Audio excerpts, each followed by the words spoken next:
Hey, welcome back. So this is your Ramandeep Singh, and so in this session we'll be solving this problem, which is lowest common ancestor of a binary search tree. So this is yet another problem and medium problem on this lead code platform, and we will be solving this problem in this session. ठीक है, तो देखो क्या है इसमें, we have been given a binary search tree and we are suppose to find the lowest common ancestor node of two given nodes in the BST. तो दो nodes दिए हैं P and Q and we are suppose to find the lowest common ancestor of these two nodes. So what is a LCA or lowest common ancestor? So let's first understand that.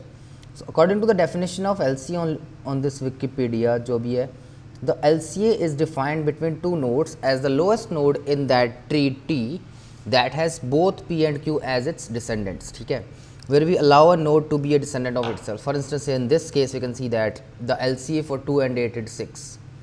The LCA for 4 and 9 would be the lowest node, which is common ancestor of 4 and 9. It is 6. For 7 and 9, it's 8. 7 and 9, it's 8. 7 भी इनका ancestor है. 7 is all 6 is also an ancestor of 7 and 9, but it's not the lowest ancestor, है ना. Just the immediate ancestor I want.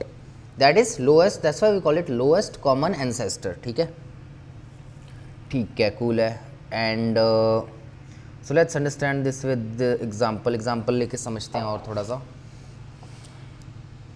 So we have 6, then we have 2, then we have 8, then we have 0, then we have 4 here, oh we have 7 here, we have 9 here, और यहाँ है 3 and 5.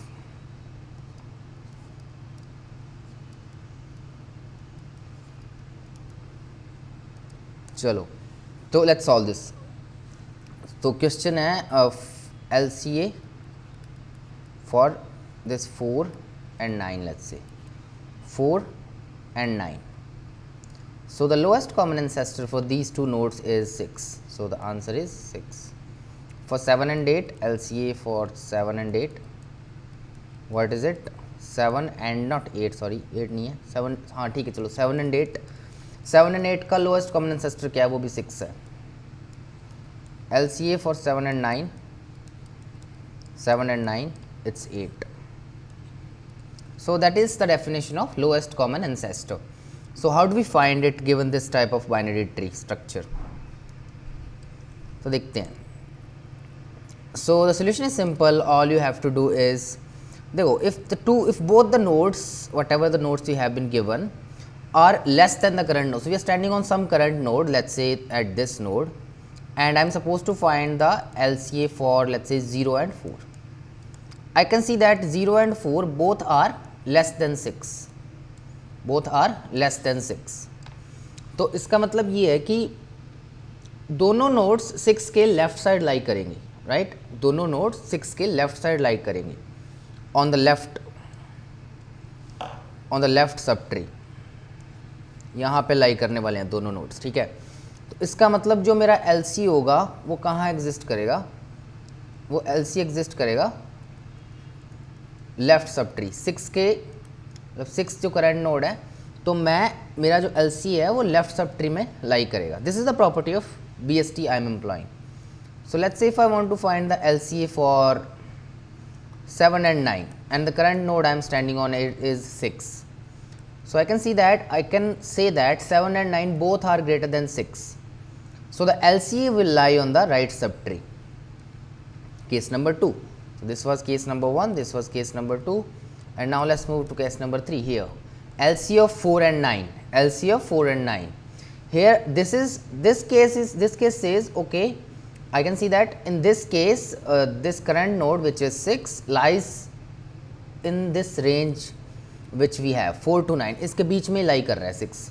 So that means this current node जिस पे अपने खड़े हैं, that would be the LCA.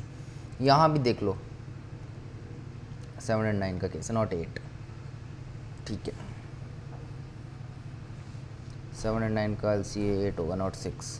ठीक है, गलत हो गया ये. 7 9 का 8 हो गया, 7 एंड 8 का, ठीक है। So these three properties I am going to use, these three properties I am going to use in order to solve this problem. कि केस नंबर 1 इज इफ क्या कहते हैं,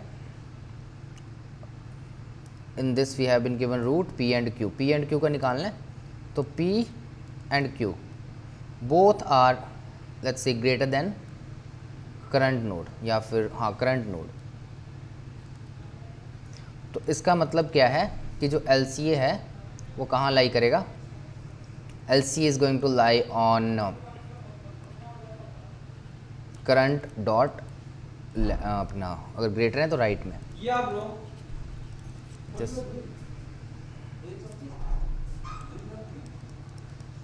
if P comma Q is less than current implies LCA lies on the left side.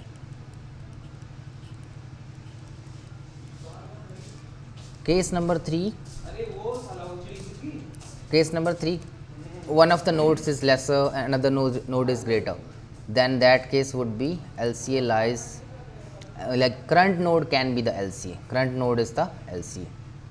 So this current is the answer, ठीक है। तो यही है, इसमें करते हैं। तो अपने को क्या करना है, सबसे पहले जो हमारा P एंड Q है जिनका मुझे निकालना है, उनमें से सबसे पहले लो वाला निकाल लेना है।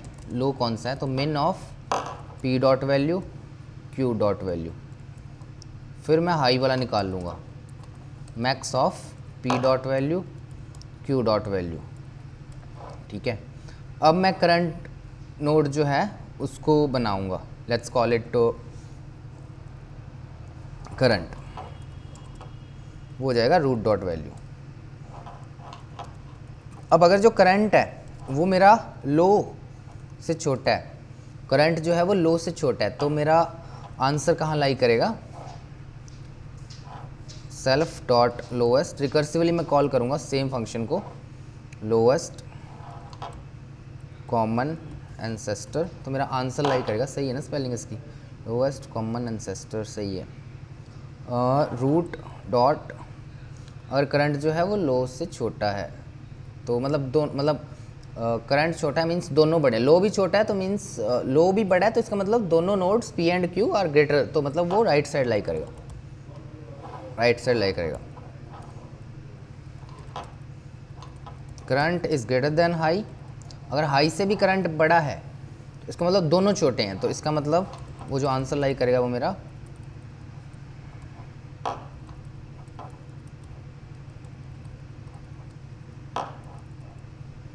लेफ्ट में लाई करेगा। और तीसरे केस में I think current is the answer.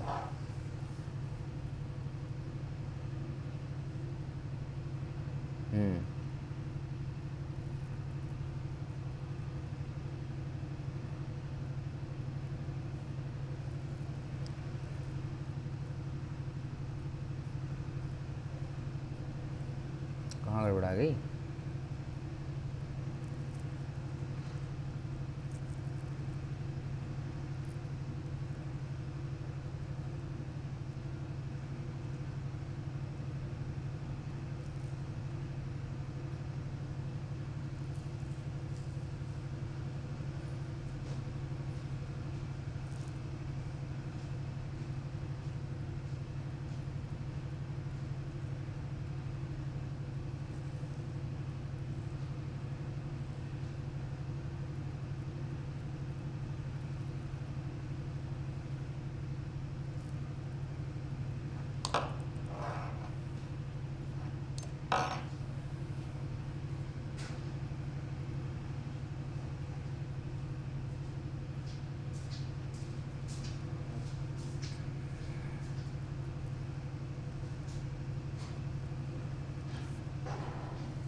सही तो है।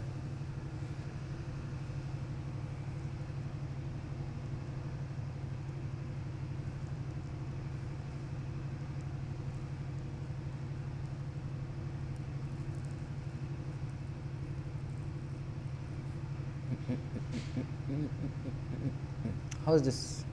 What is wrong I'm doing? What wrong I'm doing here?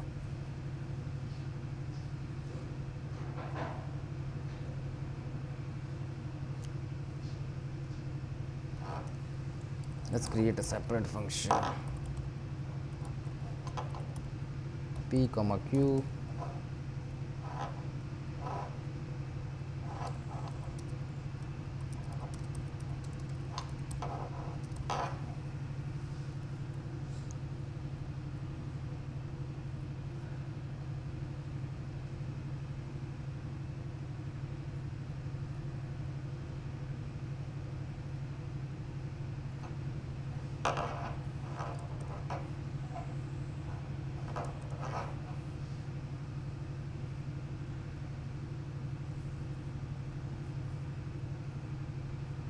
I'm returning the value not node. ठीक है, node return करने का है.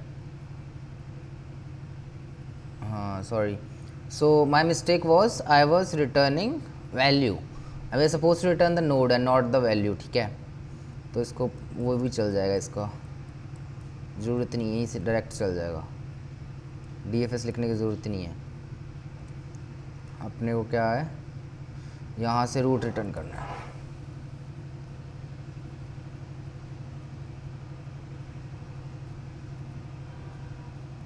ठीक है.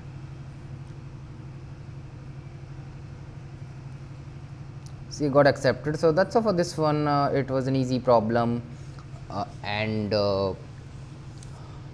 so I hope to see you all in the next session. Till then, bye bye.